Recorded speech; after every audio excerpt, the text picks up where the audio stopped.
Okay, I'm going to go ahead and make yet another layer with the R in it. And I'll go up here and I'll just pick this original R, our dark blue R. And instead of dragging and dropping it onto the new layer, here's another way you can make a new layer, a duplicate layer.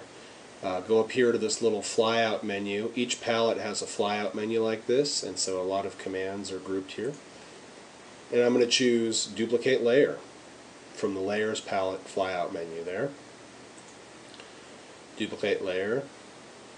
And instead of R copy to, I'll call this R smaller for right now. I can always go back and change it.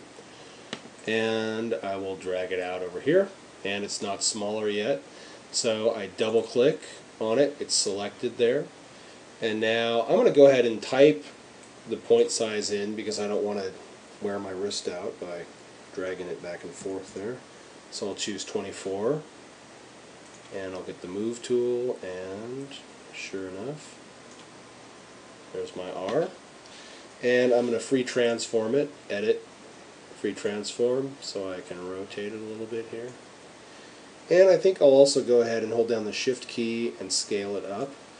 And remember, holding down the Shift key constrains the dimensions of the object so that it doesn't distort the object. If I don't hold down Shift, I might do something like that, which looks pretty awful. So I don't want to do that. I want to hold down the Shift key to constrain it. Hit Return. And then I'm also going to double click to select it again and change the color one more time.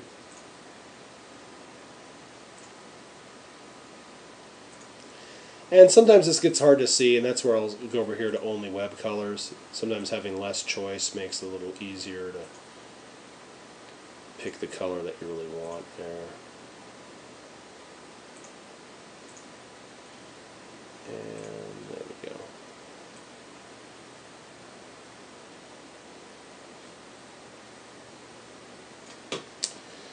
And one other thing I'm going to do here is I'm going to go over here to my original R, and I'm going to decrease the opacity of that layer so it's not going to be as dark. So I'm going to go over here to opacity, and I can either type in a number here to 50,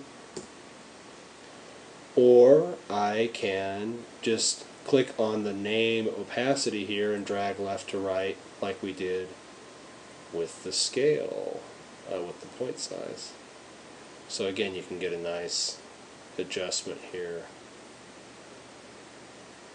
so that it's exactly what you want.